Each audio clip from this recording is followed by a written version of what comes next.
Quelle curieuse idée de mettre en ligne au mois de mars des images tournées à Noël.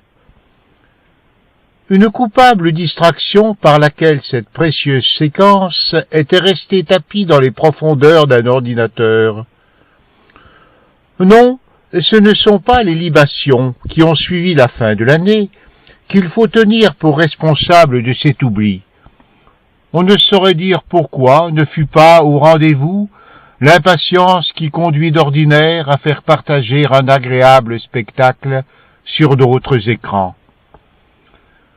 Mais peu importe, c'est peut-être aussi bien de retrouver un peu plus tard la sensation de ce lent mouvement qui semble ne pas devoir s'arrêter, élevant progressivement le passager pour lui faire découvrir les toits de la ville et les façades de l'immeuble, avant de le ramener peu à peu vers les passants et la rumeur de la rue.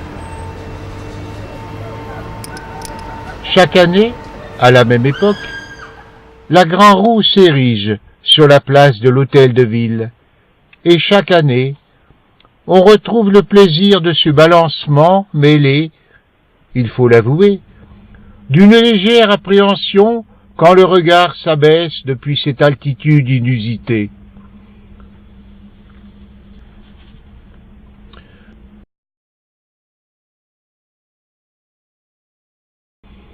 Il arrive que le froid se montre un peu rude, surtout lorsque la roue vous arrête à la plus grande hauteur et que l'on ne soit pas protégé du vent du nord par le mur de façade de la mairie. Mais là, c'est un après-midi calme et tiède qui baigne la place et les promeneurs ont laissé les manteaux à la maison.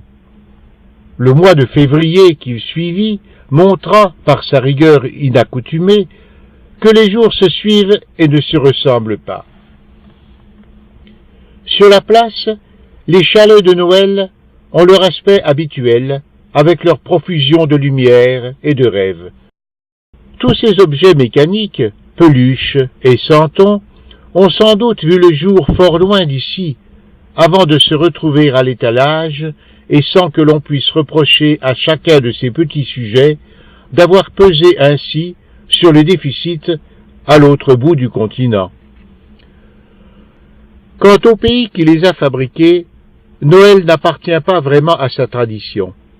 Mais le brassage des populations a fait connaître depuis longtemps cette fête occidentale et le business a compris le moyen d'en tirer profit. Allons, ces considérations économiques ne sont pas de mise en ce lieu, d'autant que l'on peut affirmer que les marrons, bonbons et autres friandises ne viennent pas de si loin, de même que les céramiques, les nougats ou les jambons.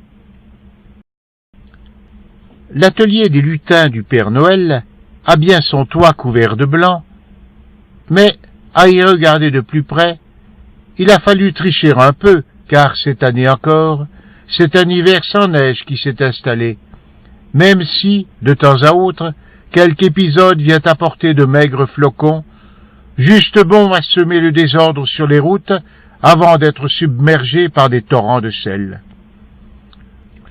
L'ours polaire a retrouvé la place qu'il occupe chaque année pour un temps sur l'avenue de la Libération.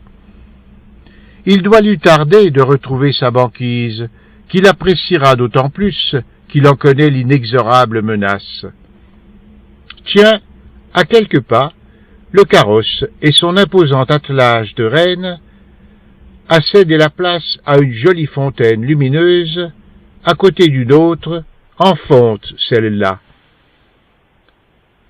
Et pour finir, quand la nuit est tombée, et pendant que les lutins poursuivent vaillamment leur travail, une autre place, sans lumière, sans chalet celle-là, et qui, il y a peu de temps, se couvrait encore d'automobiles. Sans renier le souvenir de son passé industriel, la place Jacquard a pris un nouvel aspect, et, qui sait, elle accueillera peut-être l'an prochain un manège ou quelques chalets du marché de Noël.